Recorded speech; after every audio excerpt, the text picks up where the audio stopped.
هیچ کس فکرشو نمی‌کرد یه تیکه کاغذ، اونم بعد از 6 سال آزگار از گم شدن گریس کوچولو، برسه به دست مادرش تریا و دوباره داغی مادر داغ دیده رو تازه کنه. نامه که وقتی پاکتشو باز می‌کنی انگار در جهنم آواز کردی. از طرف کی بود؟ یه پیرمرد که به خودش میگفت پدربزرگ مهربون. مردی که بعد از دستگیریش با گرفتن یک عکس ایکس ری از بدنش مشخص شد که 29 تا سوزن رو فقط توی لگن خودش فرو کرده. طبیعیه که همچین هیولای روانی به قربانیاش که همه بچهای کوچیک و بی‌دفاع بودن رحم نکنه. پس اگه فکر میکنید دل شنیدن داستانش رو ندارید، این ویدیو رو همینجا تمام کنید و ادامهش رو نبینید. اما اگر دوست دارید بدونید، بذارید یه بخشی از این نامه رو براتون بخونم تا ببینید داستان از چه قراره، با چه موضوعی طرف هستید. خانم باد عزیزم، من روز یکشنبه 3 ژوئن 1928 به خونه شما آمدم. با خودم پنیر دیگی و توت فرنگی آورده بودم. با شما نهار رو سرو کردم. دختر کوچولوتون گریس روی پاهای من نشست و منو بوسید. همونجا بود که تصمیم گرفتم اونو بخورم. تازه در ادامه این نامه بدتر هم میشه. اول او رو برهنه کردم، خیلی لگد میزد، گاز میگرفت و چنگ مینداخت. پس خفش کردم. سپس او رو به قطعات کوچکتر برش دادم تا بتوانم گوشتش رو راحت‌تر جابجا کنم. بعد او را پختم و خوردم. چقدر بازن کوچکش که در فر کباب شد شیرین و لطیف بود. این یه پرونده جنایی نیست. دردناکترین، ترسناکترین و چندشاورترین برگ از تاریخ جنایته. این داستان یکی از پلیدترین انسان‌های روزگار، یعنی آلبرت فیش. آلبرت فیش رو به القاب مختلفی میشناسن، مثل گرگینه ویستریا، خوناشام بروکلین یا تو بوگیمن، اما لوله خورخوری خودمون. اما معروف‌ترین لقبش قبل اینکه هویتش لو بره مرد خاکستری بود. این لقب بعد از اینکه آنا مکدانل پسرش رو گم کرد و داشت مشخصات مرد مشکوک اطراف خونه‌شون رو گزارش میداد بهش داده شد. 14 جولای 1924 بود. یه بعد از ظهر گرم تابستونی، از اون روزایی که بچه‌ها با صورت‌های گل انداخته و قرمز دنبال توپ میدونن و میخندن و بازی میکنن، بی‌خبر از اینکه ممکنه این آخرین شادیشون باشه. فرانسیس مثل همیشه رفته و بیرون که با دوستاش بازی کنه. ولی وقتی غروب شد و خبری ازش نشد، مادرش کم کم نگران شد. قدیما انگار کم کم نگران میشدن. اولش فکر کرد شاید رفته خونه یکی از دوستاش، مثلا قهر کرده یا یه گوشه نشسته. ولی وقتی شب شد و خبری ازش نبود، به پلیس اطلاع داد. توصیفات آنا، مادر فرانسیس، اینطوری بود. اینم نوشتم یه جایی پیداش کنم. من ظهر یه پیرمرد مشکوک رو تو محلمون دیدم. اون داشت خیابونا رو به سمت پایین میومد، در حالی که زیر لب یه چیزایی زمزمه میکرد و با دستاش حرکات عجیب و غریبی انجام میداد. اون دستاشو مدام باز و بسته میکرد. یه جور ترسناکی بود. نگاهش هم همینطور. خیلی ترسناک بود. مخصوصا وقتی به پسرم و دوستاش نگاه کرد. دلم ریخت. هیچ وقت اون نگاه و حرکات دستش یادم نمیره. موهاش سفید و ضخیم بود. سیبیلش هم همینطور. صورتش هم رنگ پریده بود. انگار همه چیز در مورد این آدم، در مورد این مرد خاکستری بود. بعد از اون جستجو شروع میشه. همسایه‌ها، فامیلا و حتی خود پلیس همه ریختن بیرون. جنگل‌های اطرافو گشتن، کوچه‌ها، حتی زیرزمین‌های خالی، ولی خبری نبود که نبود. نه رد پایی، نه لباسی، نه صدایی. تا اینکه چند روز بعد تازه جنازه فرانسیس مکدانل پیدا شد، اما نه روی زمین، بلکه آویزون از یه درخت با بند شلوارک که خودش آویزونش کرده بودن توی جنگل‌های همون حوالی. بدنش پر از خراش و زخم بود. آثار کبودی، بریدگی و رد انگشت دور گردنش نشون میداد که خفش کرده بودن. اما از همه بدتر عضله پشت پای چپش بود که تقریباً کنده شده بود. اون تیکه از بدنش یا با چاقو بریده شده بود یا با دندون، کسی دقیق نمیدونست، ولی ظاهرش وحشتناک بود. تصور کنید مادری که این صحنه ها رو دیده. لباسای بچه پاره بودن، نشونایی از تجاوز وجود داشت، ولی هنوز کسی باور نمی‌کرد یه آدم واقعاً بتونه همچین کاری رو با یه بچه معصوم انجام بده. دوستای فرانسیس هم گفتن که روز غیب شدنش یه پیرمرد با سیبیل خاکستری رو دیده بودن که داشت با فرانسیس راه میرفت. گفتن اون مرد یه حالتی داشت که نمیشد ازش چشم برداشت. انگار با خودش حرف میزد یا با یه چیزی، یه موجودی که بقیه نمیبیننش.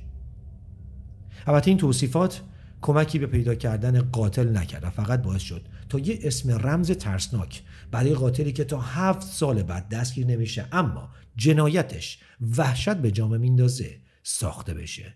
مردی به اسم مرد خاکستری. مطبوعات شروع کردن به نوشتن درباره مرد خاکستری، یه لولو خورخوری واقعی که از دل شب‌های نیویورک اومده بود بیرون و حالا اولین رد خونش رو روی پوست یه بچه بیگناه گذاشته بود.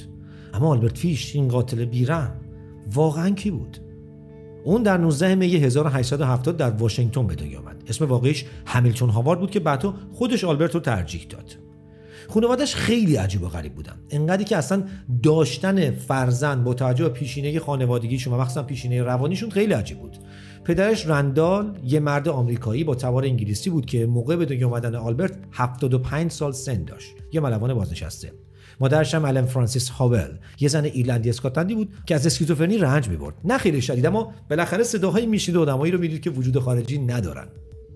همیلتون کوچکترین فرزند خانواده‌شون بود و 3 خواهر و برادر بزرگتر داشت که هنوز زنده بودن: والتر، آنی و ادوین. اما یه پسر این خانواده به اسم آلبرت قبلا مرده بود و بنا به دلایلی که جلوتر بهتون میگم بعدها همیلتون اسم اون رو برای خودش انتخاب کرد و شد آلبرت فیش. یکی از برادرای اون توی بیمارستان بستری بود و داییش هم در واقع تیمارستان. داییش هم اختلال 2 قطبی داشت. اون یکی برادر ناتنیش از طرف پدر اسکیزوفرنی داشت و خواهرش انی هم دچار شیدایی بود. با این وضعیت نمیدونم چرا اصلا باید بچه دار شد، ولی انگار تولید مثل مهمترین پلن خانواده فیش ها بود. در 16 اکتبر 1875 پدرش بر اثر سکته قلبی میمیره. مادرش که وضاحت کافی برای نگهداری ازش نداشت، اونو به پرورشگاه فرستاد، جایی که همیلتون مدام توسط نگهبانا شکنجه میشد، مثل بقیه بچهای همون یتیم خونه. اونا با چشم باز میدونستن که این یتیم خونه اینجوریه و بچه‌ها اونجا فرستادن. اونجا نه تنها بچه‌ها رو کتک می‌زدن و با الفاظ رکیک صداشون می‌کردن، بلکه یکی از تنبیه‌های رایجشون این بود که بچه خاطی رو اگر خطایی کرده بود جلو چشم بقیه لخ کنن و شلاق بزنن. همه بچه‌ها از این وضعیت زجر می‌کشیدن، اما همیلتون داشت لذت می‌برد. چه وقتی داشت تنبیه شدن دیگران می‌دید، چه وقتی داشتن خودش رو تنبیه می‌کردن. توی این یتیم خونه همیلتون رو به خاطر اسمش، یعنی همیلتون هاوارد، با یه تبلیغ از شرکتی به همین اسم مسخره می‌کردن و بهش میگفتن تخم مرغ و ژامبون. به خاطر همینم از یه جایی به بعد ترجیح داد که بهش بگن آلبرت و اسم برادر مرده‌ش رو روی خودش گذاشت. جنون ارثی اون با ورود به این یتیم خونه بود که تقویت شد و افکار پلیدش از اونجا شکل گرفتن. سال 1880 وقتی آلبرت 10 ساله بود، مادر مهربونش تونست یه شغل دولتی پیدا کنه و با خودش گفت اوه من یه بچه دارم که میتونم برش گردونم خونه، و این کارو کرد. بچه که دیگه اصلا یه بچه عادی نبود. البته اون در ظاهر خوش اخلاق، مؤدب و کلا کاریزماتیک بود و خیلی زود همه جا به عنوان یه بچه خوب و مؤدب شناخته میشد. اما از درون علاقش به آدمخواری بود که کم کم داشت رشد میکرد و بزرگ میشد. توی 12 سالگی فیش با یه پسر تلگرافچی وارد رابطه عجیبه میشه، رابطه‌ای که توش نوشیدن ادرار و خوردن مدفوع هم دیگه لذت به حساب میاد. بعدم کم کم آلبرت شروع کرد به رفتن به حمام عمومی، جایی که میتونست پسرهای دیگر رو در حالی که دارن لخ میشن دید بزنه، تا اینکه آلبرت به سن 20 سالگیش میرسه و با خانواده‌اش میرن در نیویورک زندگی کنن و اونجا خدماتش رو به جامعه ارائه بده. آلبرت حالا دیگه رسما شروع کرده به آزار و اذیت کودکان. اون بچه‌های 6-7 ساله رو گول میزد و با خودش به جاهای خلوت میبرد و بعد از کودک زدن و تجاوز کردن رهاشون میکرد. اون موقع هم خیلی کسی پیگیر این چیزا نبود. این رفتارا تا 28 سالگیش ادامه داشت تا اینکه مادرش ازش میخواد که با دختری با نام آنمری هافمن ازدواج کنه. حالا نه اینکه مامان متوجه رفتار بچه‌ش شده باشه، فقط ناراحت بود که بچه‌ش تو این سن چرا خونه است و بهتره بره که من کمتر بشم، بالاخره یه نونخورم کمتر بهتر دیگه. اون ازدواج میکنه و حاصل این ازدواج 6 فرزند. گفتم 6 سال بعد آلبرت به جرم اقدام به یه سرقت بزرگ بازداشت میشه و به زندان سینگ سینگ منتقل میشه که نتونستم جای پیدا کنم که اصلا چرا دست به این سرقت زده بود، ولی انگار اتفاق مهمی نبود غیر از اینکه اونجا یه دوست خوب پیدا میکنه، البته یه دوست خوب برای آدم روانی. بعد از آزادی به عنوان جشن گرفتن با همین دوستش میرن به موزه‌ای به اسم موزه مومیایی. انگار اونجا یه بخشی مربوط به آلات تناسلی وجود داشته، با اطلاعاتی مثل اینکه چطور بعضی از قبایل با آلات تناسلی رفتارهای عجیب و سنتی دارن. یکی از این رفتارها مربوط میشد به قبیله بدوی در آمریکای جنوبی که در اون یه برش طولی دردناک، تعریف کردنش هم درد داره، و بدون بی‌حسی روی آلت پسر بچه‌ها ایجاد میکردن تا اینکه بهشون نشون بدن که اوکی تو دیگه الان مرد شدی. آلبرت از این ایده وحشیانه طبیعتاً الهام گرفت تا سر فرصت بتونه تستش کنه و فرصت هم بالاخره به دست میاره. چند سال بعد وقتی در ویلمینگتون مشغول به کار بود با یه مرد 19 ساله به اسم توماس آشنا میشه. اون توماس رو به اقامتگاه خودش برد و باهاش رابطه سادومازوخیسمی رو شروع کرد. ظاهرا توماس با رضایت قلبی خودش وارد این رابطه شده، اما بعدا مشخص میشه که اون رضایت چندان حتی با اینکه کتبی بوده اهمیت نداشته، چون توماس دچار عقب ماندگی ذهنی بوده. بعد از 10 روز با هم بودن، آلبرت توماس رو به یه خونه وسط یه مزرعه قدیم برد و 2 هفته تازه اونجا شکنجه رو شروع کرد. کارهایی که با توماس کرد انقدر وحشتناکه که نمیتونم همش رو توضیح بدم، اما به همین چند تایی که میگم اشاره میکنم که یکیش این بود که یه بسته کامل سوزن رو توی این مدت توی بدن قربانیش فرو کرد، توی باسن و حالت تناسلی توماس بخت برگشته، که مثلا با تیغای شاخه‌ی توت پوست رون و باسن توماس رو میکرد. به جز اینا انقدر بهش گرسنگی داد که مجبور شه مدفوع خودش رو بخوره. بعدم که مدفوع خودش تموم شد، مدفوع آلبرت رو. اینا قسمت با سانسور ماجرا بود که بهتون گفتم. در نهایت هم توماس رو بس به تیرک و نصف حالتش رو به همون روشی که گفتم از اون قبیله یاد گرفته بود برید.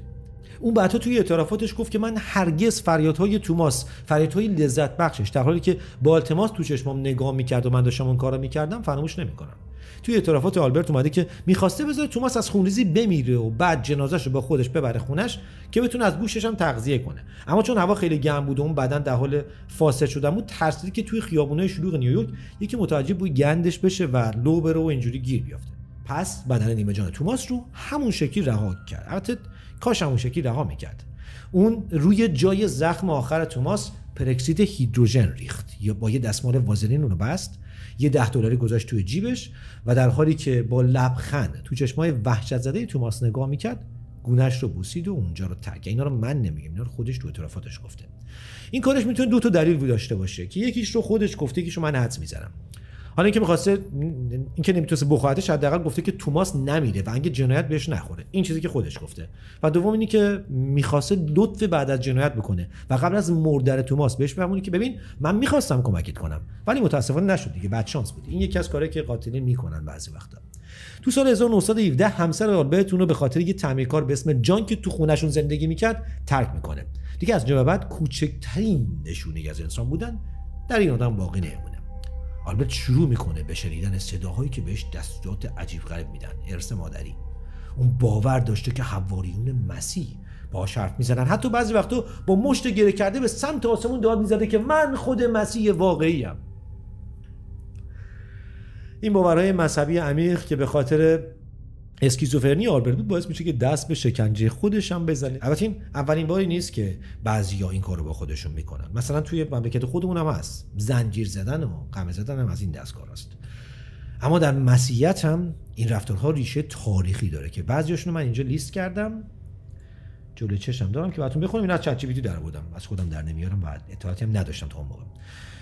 یه دستش فلجلان هاست. فرقه مذهبی در قرون وسطا حدود قرن 13 تا 15 از اون متن چرا نمیتونم بخونم نمیدونم. پیروانش خودشون رو شلاق میزنن تا با درد گناهشون پاک بشه. در راهپیمایی عمومی با بدنهای برهنه با شلاق پشت خودشون رو خونین میکردن. باور داشتن که درد جسمی باعث تطهیر روح میشه. کلیسای کاتولیک در نهایت این حرکت رو محکوم کرد و غیر قانونی اعلام کرد. هاللویا. برخی صومعه ها این مشکل داشتن. تو برخی صومعه ها روزه های سخت، سکوت های طولانی، کمخوابی و خودآزاری ملایم انجام میدادن. خود کسایی که صومعه یعنی راهبه ها تا روحشون رو در برابر وسوسه ها تقویت کنن. اینا آدم روانی میکنن ازم. اینا همیشه خودآزاری مستقیم نبود، اما گاهی لباس های ذئب، زنجیر زدن به بدن یا نخوردن غذا به مدت طولانی هم بخشی از همین رفتارها بوده. و آپوستی نوع افراطیش یه تشکیلات رسمی هم وابسته به کلیسای کاتولیک. برخی از اعضای بسیار مؤمن در اون از ابزارهایی به نام سیلیس استفاده میکنن. کمربند کمربند فلزی با خارهای کوچیک دور ران یا بدن بسته میشه برای یادآوری رنج مسیح و تسکیه نفس. اما آپوستی به صورت رسمی خودآزاری خطرناک رو تایید نمیکنه. فقط برخی رفتارهای سختگیرانه بدنی در اون وجود داره. یه چیزای شبیه همون فیلم کد داوینچی یا راز داوینچی یا کتابش اگر خونده باشی. حالا آلبرت هم روش خودشو داشت. به جز اینکه گفته از داستان ابراهیم پیامبر و قربانی کردن فرزندش برای کشتن الهام گرفته، با خودش هم همین رفتار وحشتناک داشته. اوایل خودشو با شلاق تمرین میکرد، اما بعد رفت سراغ فاز دوم، یعنی فرو کردن سوزن توی بدن خودش که بیشتر هم قسمت کشر ران رو هدف قرار میداد از اینکه حالت تناسلیش. بعضی وقتا انقدر این کار عمیق انجام میداد که سوزن همون تو میموند. این بعضی وقتا خیلی وقت است، یعنی نزدیک 30 تا سوزن اون تو مونده بود. فاز بعدی سوزوندن مقعد خودش به کمک پنبه آغشته و الکل بود که اینو که اصلا نمیفهمم. در نهایت هم یه پاروی میخدار درست میکنه، تخته‌ای که توش میخ فرو کرده و خودش با اون میزد. کسی تا حالا ادعا نکرده که اون بچهای خودش رو بهشون تجاوز کرد یا شکنجه فیزیکی داده، اما ازشون میخواسته با این تخته بزننش که شکنجه روحیه. بهونه‌ش این بوده که میایم با هم بازی میکنیم. بازی که اینجوریه که شما از من سوال میپرسید، اگه من جواب اشتباهی دادم منو میزنید که خب همه میدونیم که همیشه جواب اشتباهی رو میداده. از چیزی به بعد اون رفت سراغ کودکان معلول ذهنی یا اتباع خارجی، بیشتر آفریقایی تبارا، چون حداقل اون زمانا کمتر کسی دنبال همچین گم شده میگشت. دولت هم خیلی بهشون اهمیتی نمیداد. اون بچه‌ها رو میدزدید و با ابزارهای وحشتناکی اونا رو شکنجه میداد، مثل ساتور، اره دستی، چاقوی قصابی. بعدم انقدر این کارو میکرد تا بمیرم. آلبرت بعدا اعتراف کرد که توی این سالها، یعنی توی دهه 50 زندگیش، خدا بوده که باهاش حرف میزده و اون بوده که ازش میخواسته که بچه‌ها رو شکنجه بده. همیشه اینقدر راحت البته نمیتونست به هدفش برسه و خواسته خداوند رو اجابت کنه، اما تلاشش رو میکرد. مثلا یه بار تو سال 1924 سعی کرد یه دختر بچه 8 ساله به اسم بتریس رو از مزرعهشون بدزده. البته بهش پیشنهاد داد که اگه بهش کمک کنه که تو مزرعه آلبرت ریواس بچینن بهش پول خوب میده. اینجوری داشت عادلانه بچه رو میدزدید. خوشبختانه مادر این دختر از دور متوجه میشه و اینقدر داد بیداد میکنه که آلبرت فرار کنه. اما آخر شب وقتی پدر بتریس میره به انبار مزرعه میبینه که انگار نقشه مامانه خیلی جواب نداده. آلبرت اونجا خوابیده و احتمالاً کمین کرده بود. به خاطر همینم با کتک اون از مزرعه بیرون میکنه. کاش انقدر میزد که فیش فقط به پسرها علاقه داشت، اما انگار بعدش نمیاد که سراغ دخترم بره. حتی بعدا تو اعترافاتش میگه که گوشت دختره خوشمزه‌تر هم هست. توی 25 می 1928 بدترین جنایتش رقم میزنه. جنایتی که به خودی خود وحشتناک بود، اما ارسال یه نامه بعد از سالها جنبه‌های وحشتناکتری ازش رو میکنه. این نامه رو بعدا براتون کاملش رو میخونم. خانواده‌ای به اسم باد می‌خواستن پسر 18 ساله‌شون ادوارد رو برای کار کردن به یه مزرعه بفرستن تا هم کار یاد بگیره هم برای خانواده پول جور کنه. پس یه آگهی تو روزنامه نیویورک ورلد چاپ کردن که دنبال یه مزرعه‌دار منصف می‌گردن. اینجا بود که پدر بزرگ مهربون آلبرت فیش در نقش یه مزرعه‌دار به اسم فرانک هاوارد به خونه باد میره. 3 ژوئن 1928. اون با خودش پنیردیگی روستایی و توت فرنگی برای تا بتونه اعتماد اونها رو به عنوان یه روستایی و یه مزرعه‌دار جلب کنه. آدم خوشمشربی بود، همونطور که گفتم، کاریزماتیک بود، اما این دلیل نمیشد که بادها پسرشون رو دو دستی بسپرن به همچین آدم غریبه‌ای. حداقل این دیدگاهی که ما الان داریم. ولی انگار اون زمانا بچه فقط تولید میشده که حالا میسپارنش دست سرنوشت، خودش بزرگ میشه دیگه، یه قسمت هرچی که باشه. خلاصه اون روز فیش موفق میشه تو دل خانواده باد جا باز کنه. اون که برای دیدن ادوارد وارد خونه باد شده بود، وقتی دختر بدشانس اونا گریس رو دید نظرش رو عوض کرد و یه داستان جدید ساخت. اون پدر و مادر خانواده قول داد که چند روز دیگه برای استخدام ادوارد میاد اونو با خودش میبره، اما الان باید بره و خیلی سریع خودش رو برسونه به تولد خواهرزاده دوست داشتنی و عزیزش. اون پیشنهاد داد که اگه دلشون بخواد میتونن گریس هم بدن که با خودش بره که تنها نباشه، دخترشون هم اونجا دوست داشته باشه و هم بازی کنن. در کمال تعجب والدین گریس دختر 10 ساله‌شون رو میسپارن به دست مرد خاکستری و این آخرین باری بود که بچه‌شون رو میدیدن.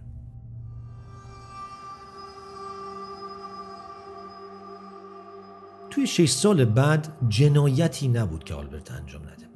اما بیش از 100 کودک در طول زندگیش تجاوز کرد. البته که میگن این عدد به صورت رسمی اعلام شده، اما خیلی‌ها معتقدن که حداقل 400 کودک مورد شکنجه و تجاوز جنسی مرد پلید قرار گرفتن که بیشترش توی همین 6-7 سال بعد از دزدیدن گریس اتفاق افتاد. یعنی اون اولین نقطه‌ای بوده که اعتماد به نفس این مرد برده بالا. این مرد که این نامرد. اما این موجود پلید چطور دستگیر میشه؟ تو نوامبر 1934 نامه ناشناس که برای والدین گریس ارسال شد در نهایت پلیس رسون به آلبرت فیش. مادر باد بی سواد بود و نمیتونست نامه رو خودش بخونه. پس از پسرش ادوارد خواست که نامه رو براش باز کنه. نامه بدون تغییر جلوی چشم منه، اما اینکه همه‌شو باید براتون بخونم. من میخونم دیگه، شاید تو ادیت ازش چیزی رو حذف کردم. خانم باد عزیزم، در سال 1894 یکی از دوستانم ملوان جان دیویس به عنوان کارگر ارشد در کشتی بخار تاکوما سوار کشتی شد. اونا از سان فرانسیسکو به مقصد هنگ کنگ چین حرکت کردند. به محض رسیدن به اونجا او و 2 نفر دیگه به ساحل رفتند و مست کردند و انقدر مست بودن که وقتی برگشتن قایق اونا رو رها کرده بود و رفته بود. در اون زمان قحطی در چین حاکم بود. هر نوع گوشتی از 1 تا 3 دلار فروخته میشد. رنج در میان فقرا انقدر زیاد بود که همه کودکان زیر 12 سال برای غذا فروخته میشدن تا دیگران از گرسنگی نمیرن. پسر یا دختر زیر 14 سال در خیابان امنیت نداشت. میتوانستید به هر مغازه‌ای بروید و استیک گوشت دنده یا گوشت خورشتی بخرید. بخشی از بدن یک پسر یا دختر بیرون آورده میشد و دقیقاً همون چیزی که می‌خواستید از اون بریده میشد. فکر کنم مادر داره مقدمه رو میشنوه، این مقدمه به این دردناکی رو. یک پسر و به خصوص دختر که شیرین‌ترین قسمت بدنش با چه بالاترین قیمت رو داشت. جان آنقدر اونجا موند که به گوشت انسان علاقه پیدا کرد. در بازیش به نیویورک 2 پسر رو دزدید، یکی 7 و یکی 11 ساله. اونا رو به خونه‌اش برد، برهنه‌شون کرد و در کمد زندانیشون کرد. سپس هر چیزی رو که داشتن سوزاند و چندین بار در روز و شب آنها رو کتک میزد و شکنجه میکرد و معتقد بود که اینجوری گوشتشون خوب و نرم میشه. اول پسر 11 ساله رو کشت چون بدنش چاق‌تر بود و البته گوشت بیشتری هم نسبت به اون یکی داشت. تمام قسمت‌های بدنش رو پخته و خورده شد، به جز سر، استخوان و دل و رودش. باشو توی فل کباب کرد. بقیه بدنش هم به روش‌های مختلف پخت، آبپز، کبابی، سرخ شده و خورشتی. پسر کوچک بعدی هم به همین ترتیب کشته شد. در اون زمان من در خیابان صد شرقی پلاک 409 سمت راست زندگی میکردم. او انقدر به من گفت که گوشت انسان چقدر خوشمزه است که تصمیم گرفتم خودم اون رو بچشم. از اینجا نامرم بر اون فاز بدترش. یک شنبه 3 ژوئن 1928 به خانه شما در خیابان 15 غربی پلاک 406 آمدم. براتون پنیر دیگی و توت فرنگی آوردم. نهار رو با شما خوردم. گریس روی پاهای من نشست و مرا بوسید. همونجا بود که تصمیم گرفتم اون را بخورم. به بهانه مهمانی اجازه گرفتم که اون رو با خودم ببرم. شما گفتید بله او میتواند برود. من او را به خانه‌ای خالی در وستچستر که از قبل انتخاب کرده بودم بردم. وقتی به آنجا رسیدیم به او گفتم که بیرون منتظر بماند. او گل‌های وحشی میچید. فضا سازی هم میکرده حرومزاده برای مادرش. من به طبقه بالا رفتم و تمام لباسهایم رو درآوردم. میدونستم اگر این کارو نکنم خون او روی لباسهایم میریزد. وقتی همه چیز آماده شد به سمت پنجره رفتم و او را صدا زدم. سپس درون کمد پنهان شدم تا او به اتاق برسد و از دیدن صحنه لخت من فرار نکند. وقتی به آنجا رسید من بیرون پریدم. وقتی مرا کاملا برهنه شروع به گریه کرد و سعی کرد از پله‌ها پایین بدود، اما من او را گرفتم. او گفت که به مادرش میگوید. اول او را برهنه کردم. خیلی لگد میزد. گاز میگرفت و چنگ مینداخت. پس او را خفه کردم. سپس او را به قطعات کوچک برش دادم تا بتوانم گوشتش را راحت‌تر بجویم. بعد او را پختم و خوردم. چقدر سن کوچکش که در فکر کباب شد شیرین و لطیف بود. اینو به مادرش داره میگه. 9 روز طول کشید تا تمام بدنش رو بخورم، اما اینم بگم که من با رابطه جنسی نداشتم. هرچند میتونستم و دلم می‌خواست، اما به هر حال او باکر از این دنیا رفت. این منتم داشته میذاشه. پلیس نامه رو بررسی کرد. گرچه داستان مربوط به کاپیتان دیویس و قحطی در هنگ کنگ و اینا کاملا قابل تایید نبود، اما بخشی از نامه که مربوط به قتل گریس بود توی توصیف آدمربایی و اتفاقات بعد از دستگیری آلبرت تایید شد.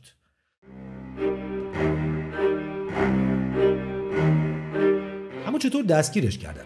اون نامه توی یه پاکت خاص ارسال شده بود. یه پاکت معمولی نبود. روش یه آرم 6 سلعی کوچیک داشت با چند تا حرف روش. NYPCBA. پلیس رد این حروف رو گرفت و فهمید مخفف یه انجمن به اسم انجمن خیریه راننده‌های خصوصی نیویورک که اصلا کارشون چی بود نمیدونم. خلاصه پلیس میره سراغ این انجمن و سردارشون میگه بله این پاکت‌ها مال ماست. منم یه تعدادی از این پاکت‌ها رو قبلا داشتم، با خودم برده بودم به خونم و از اون خونه نقل مکان کردم و وقتی از اون کش کردم اونا رو همونجا جا گذاشتم. الان بعد تو همون خونه باشه. آدرس خونه رو میدم. همین یه جمله کافی بود. البته همین یه جمله که نبود. این حرفا که زد کافی بود که پلیس بره دم در خونه قبلی اسرائیلدار تو خیابون 52 شرقی شماره 200 اگه میخواد برین خودتون بپرسید. وقتی میرسن صاحبخونه میگه آره یه پیرمرد اینجا بود به اسم آلبرت فیش. چند روز پیشم رفت. کلا رفت. بعدی گفت پسرش براش پول میفرسته و گفته بود که چک بعدیشو نگه داره که بیاد از صاحبخونه بگیره. پس کارگاه ویلیام کینگ همونجا دم در میشینه و کمی میکنه. بالاخره سرکله فیش پیدا میشه. پلیس سعی میکنه اونو بگیره. وقتی میخواد بگیره از جیبش آلبرت یه تیغ در میاره تا پلیس هم بزنه، اما اینقدر دیگه پیر شده بود که نمیتونست و کینگ که سریعتر از اون بود تیغ از دستش میگیره و اینجوریه که گیر میافته. جالبه که تو اعتراف اولیه‌اش فیش اصلا قتل گریس رو انکار نمیکنه. خیلی راحت میگه اومده بودم ادواردو بکشم، من نباید بگیرید، اشتباهی گریس رو بردم، مشکلتون چیه؟ تازه اونجا هم منت میذاره که من به این دختره تجاوز نکردم، خیلی آدم خوبیه. دادگاه این آدم از 11 مارس 1935 شروع میشه توی وایت پلیز نیویورک. آلبرت فیش اونجا نشسته بود با همون قیافه خشک و بی‌حالت، در حالی که جلوش یه هیئت منصفه بود که از حجم جنون پشت اون لبخند بی صدای آلبرت متحیر بودن. اولش به قدر گریس بات متهم شده بود که خب از قبل بهش اعتراف کرده بود و کاری به این پرونده نداشتن. بعد رفتن سراغ بیلی گافنی. بیلی گافنی کیه؟ تو 11 فوریه 1927 بیلی بیتون 3 ساله و برادر 12 سالش توی راهروی آپارتمانی در بروکلین با ویلیام بیلی گافنی، همین بچه که حرف می‌زنیم که 4 سالش بوده، بازی می‌کردن. برادر بزرگتری که 12 سالش بوده میره به سمت آپارتمان. هر دو پسر کوچیک‌تر همون لحظه ناپدید میشن. بیتون برادر کوچیکی بعداً روی پشت بوم آپارتمان پیدا میشه. وقتی برادر بزرگ ازش میپرسه که گافنی کجاست، میگه لولو خورخورونو به خودش برد. لکنت گرفتم اینقدر این کیس من اذیت میکنه. جسد گافنی هرگز پیدا نشد. بعد از دستگیری فیش، مادر بیلی گافنی الیزابت به همراه همین کارگاه کینگ خفن میرن ملاقات فیش توی زندان سینگ سینگ. الیزابت میخواست از آلبرت در مورد مرگ پسرش بپرسه، اما فیش گفت که حرفی باهاش ندارم و نمیخوام چیزی بگم. با این حال فیش توی یه نامه به وکیل خودش این چیزا رو نوشته بود که متاسفانه اونم اینجا دارم. نمیدونم باید بخونم یا نه، میخونم. اونو به زباله‌دانیای خیابان رایکر بردم. خانه تنها در نزدیکی جایی که او را برده بودم وجود دارد. او را برهنه کردم و دست و دهانش را بستم و بعد به خانه برگشتم. روز بعد حدود ساعت 2 بعد از ظهر رفتم پیش بیلی. پشت برهنه بیلی را تا جایی که خون از پاش جاری شد شلاق زدم. گوش‌ها و بینیش را بریدم، دهانش را هم از یک گوش تا گوش دیگر. وحشی چشماشم در اون زمان دیگه بیلی مرده بود. چاقو رو تو شکمش فرو کردم، دهانمو چسبوندم به بدنش و خونش رو نوشیدم. اینا قسمت قابل خوندن نامش بود، دیگه بقیه‌اش رو نمیخوام بخونم. به هر حال اون در آخر به قتل بیلی گافنی هم اعتراف کرد و بعدش هم جزئیات جنایت وحشتناک فرانسیس مکدان رو تعریف کرد، همون بچه‌ای که اولش بهتون توضیح دادم از دارش زده بود از درخت. البته بازم بعد از کلی تفریح رفتن و انکار کردن بالاخره اون در مجموع اعتراف کرد که این سه تا بچه گریس باد، فرانسیس مکدونالد و بیلی گافنی رو کشته.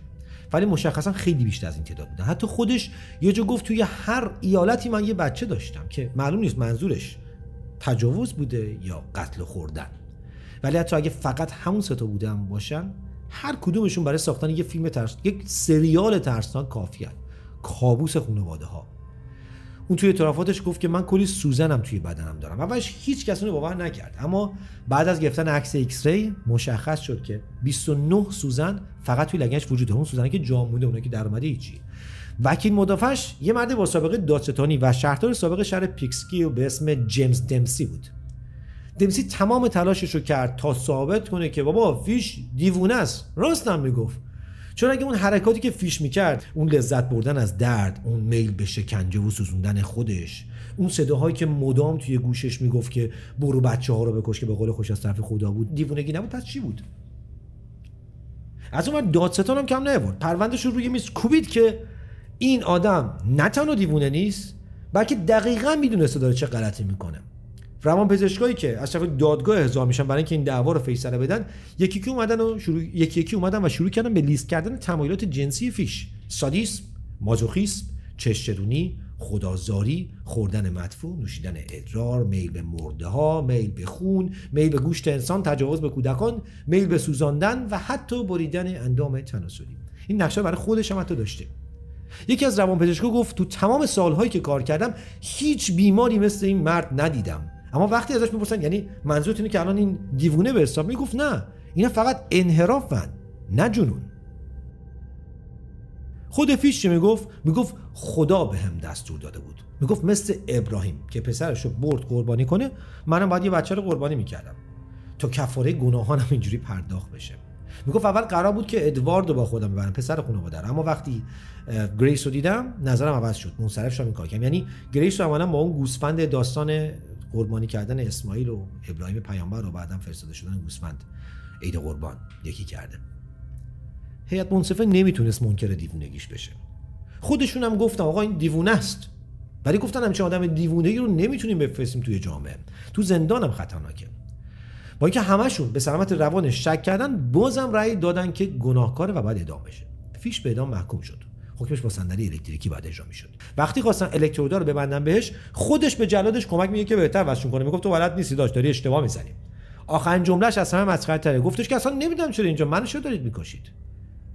بعضیا میگن به خاطر اون سوزنه که توی بدنش فرو کرده بود، برق صندلی از کار افتاد و چندی بار مجبور شدن که بهش برق بدن و دوباره برق بدن و دوباره برق بدن، ولی بعدن گفتن که این شایعه است که خیلیا ترجیح میدن داستان اول باور کنن که لذت ببرن. بعد از اینکه آلبرت فیش اعدام شد، وکیلش اومد جلوی خبرنگارا و گفت که یه دستنوشته از خود فیش داره، چند صفحه کاغذ پر از چیزایی که فیش دقیقاً قبل از اعدامش توی سلول نوشته بود. آخرین لحظات خبرنگارا ریختن دورش و شروع کردن به پرسیدن چی نوشته، میتونیم بخونیم، قصد دارین چاپش کنید، میذارید ما چاپش کنیم. اما دمسی فقط یه جمله گفت: من هرگز و هیچ وقت اجازه نمیدم کسی اینا رو بخونه. این کثیف‌ترین، شرم‌آورترین و حال به همزن‌ترین رشته جملاتی بود که در عمرم خوندم. این شد چند جمله، اشتباه گفتم یه جمله. اون دست‌نوشته هیچ وقت منتشر نشد. نه عکسی ازش هست، نه محتوای رسمیش هرگز منتشر شده. هیچ کس دقیقاً نمیدونه چی توش نوشته بود. عین جعبه پاندورا که خدا رو شکر که این جعبه پاندورا درش بسته مونده. چون چیزایی که ازش منتشر شده، چیزایی که قابل خوندن بود و من خوندم، چیزایی که میشد گفت و من گفتم و خیلی سخت تو اینترنت پیدا میشه، اینقدر دردناک. ببین اون چیزایی که قدغن بوده چقدر وحشتناک بوده. به هر حال ممنونم که با من در این محتوای دردناک و تاریک همراه بودید. من آماریم و براتون داستان‌های ترسناک جنایی واقعی رو تعریف می‌کنم. دوست داشتی چرا من سابسکرایب کن و یه لایک هم به این ویدیو نشون بده. دمتون گرم. مرسی ازتون و بدرود. کثافت عوضی آدم کشم آشغال.